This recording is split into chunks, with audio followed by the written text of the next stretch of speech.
पूरा साल दर साल मेरा सपना, जिसने भी दिखाया मुझको बना के अपना। बुर्ज उनके ऊंचे होते रहे घर के, बला से उनकी नींव आशियाने की चाहे मेरी दर के। आज देश के हालात पर निगाह डालने पर हर तरफ गैर बराबरी का मंजर दिखाई देता है। एक तरफ खुशहाल मालामाल इंडिया और दूसरी ओर तंगहाल फटेहाल माइनॉरिटी कौम। रोज जिल्लत झेलता दलित समाज, जल जंगल जमीन से जुदा होता मासूम किसान और आदिवासी तबका, भूख और भय से बेहाल हिंदुस्तान। ये सब नतीजा है नेताओं, इंडस्ट्रियलिस्ट और सरकारी बाबुओं के बुने एक मकड़ जाल का, जिसमें से निकलते हैं कॉमनवेल्थ, 2G जैसे बड़े बड़े घोटाले। CAG कहता है इसने कोई 1,76,000 करोड़ रुपए देश के दांव पर लगा दिए। और बेशर्मी की हद तो देखिए, एक तरफ सारी सरकारी मशीनरी इनका बचाव करती दिखाई पड़ती है, तो दूसरी ओर आलम यह है कि मुसलमानों के पीछे सरकारी अमला इस कदर पड़ता है कि वो ये सोचने पर मजबूर हो जाए कि एक दाढ़ी रखने भर से ही वो पूरी दुनिया भर के गुनाहगार हो गए। अब तक सभी पार्टियों की हुकूमतें, चाहे वो कांग्रेस हो, बीजेपी हो, सब ने वतन को जमकर लूटा है और लूट का माल विदेशी बैंकों में पहुंचा दिया है। एक उदाहरण से समझें, हमारे देश का एनुअल बजट 12 लाख करोड़ है और विदेशों में जमा काले धन पर सूद ही 36 लाख करोड़ बन जाता है। यानी कि 3 गुना पैसा हमारे देश में साल भर खर्च हो, और वो भी किसी से 1 पैसा टैक्स लिए बगैर। पेट्रोल डीजल 50% सस्ता हो जाएगा, सबको घर मिल जाएगा, रोजगार मिल जाएगा और भी बहुत कुछ पल झपकते ही हमारी मुट्ठी में होगा।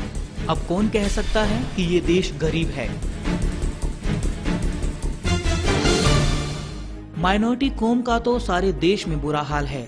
सारी सियासतदान पार्टियां इनको एक वोट बैंक से ज्यादा की अहमियत नहीं देती। सबका चल चेहरा चरित्र हमारे सामने आ चुका है।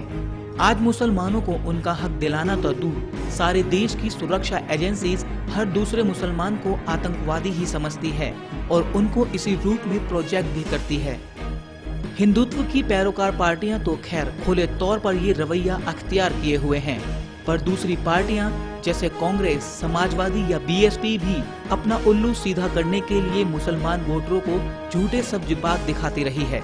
इन सब का रवैया दिखावटी, सजावटी और बनावटी किस्म का रहा है। सच्चर कमेटी की सिफारिशें लागू करने के नाम पर इलेक्शन के दिनों में मुस्लिमों को अपने पाले में करने के लिए नए नए शिगुफे छेड़ दिए जाते हैं और काम निकलने के बाद हर पार्टी आंखें फेर लेती है।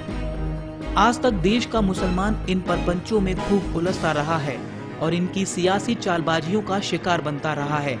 पर अब मुसलमानों की इज्जत से खिलवाड़ बंद होगा, जरूर होगा, क्योंकि हम सभी माइनॉरिटीज के नुमाइंदे एक झंडे के नीचे आ गए हैं और हमने SDPI नाम की एक पार्टी बनाई है, जिसका सिर्फ एक ही एजेंडा होगा, भय और भूख से इस बिरादरी को निजात दिलाई जाए।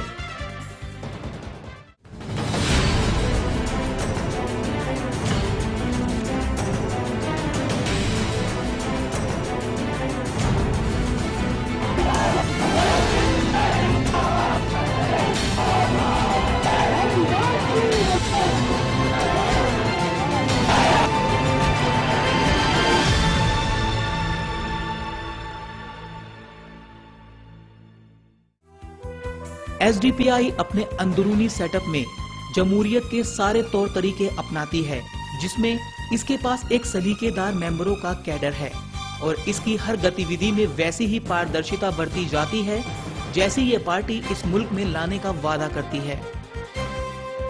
आज तक SDPI ने हर तबके की भूख और भय को पूरी शिद्दत से टारगेट किया है और अपने लेवल पर माइनॉरिटी के खिलाफ हुए हर जुल्म और सितम का जमकर विरोध किया है। देश के हर सूबे में विकास की दौड़ में पीछे छूटे हर आम और खास की आवाज बनकर उभरे हैं हम। गैर बराबरी और पूंजीवाद की हकीकत से जनता को हर वक्त रूबरू करवाने की जिम्मेदारी निभाई है। माइनॉरिटी को उनका हक दिलाने के लिए हमने SDPI की ओर से कई राज्यों में इलेक्शन में अपने कैंडिडेट खड़े किए और उन्हें रिकॉर्ड तोड़ सफलता मिली। खास माइनॉरिटी के ही पिछड़ेपन को देखते हुए हमने कई प्रोग्राम शुरू किए हैं और उनके बेहतरीन नतीजे भी सामने आए हैं।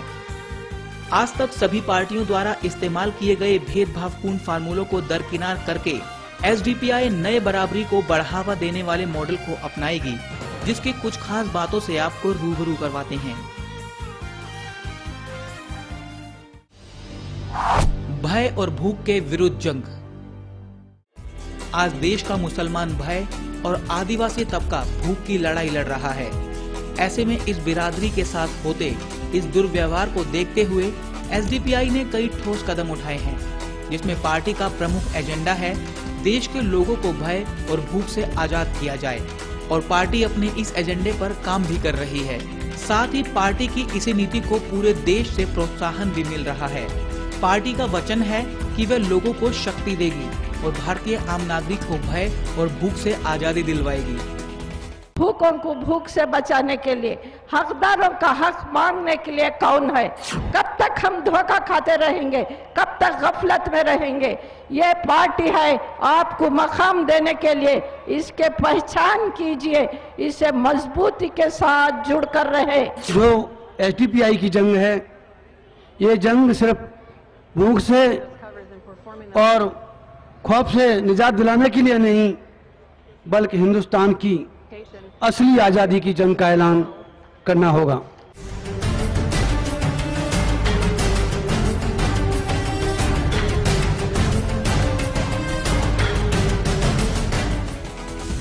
देश के लोगों में भय खत्म करने के लिए और उन्हें न्याय दिलाने के मकसद से पार्टी ने संविधान न्याय यात्रा के तहत पूरे देश और गांव-गांव में जाकर लोगों की समस्याओं का निवारण किया और उन्हें देश में बराबरी का सम्मान दिलवाने का भरोसा भी दिलवाया।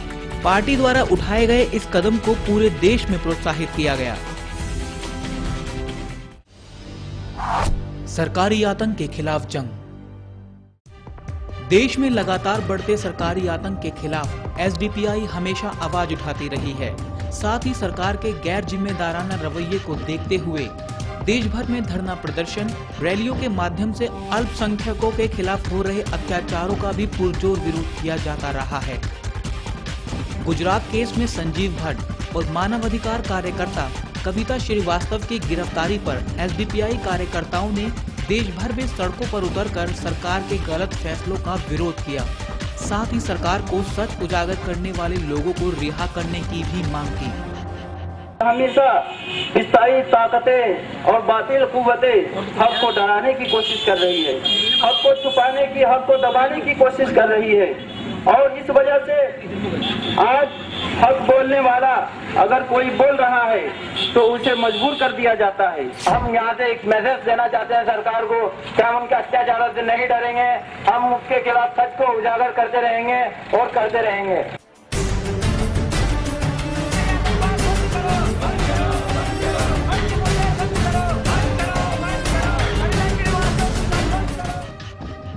एसडीपीआई देश में बेगुनहगारों के साथ हो रहे अत्याचारों का खुलकर विरोध करती है। एसडीपीआई हर उस व्यक्ति के हितों और उनके विचारों का सम्मान करती है जो सरकार के भेदभावपूर्ण रवैये का शिकार हुआ है, और एसडीपीआई उन्हें न्याय दिलाने का भी वादा करती है।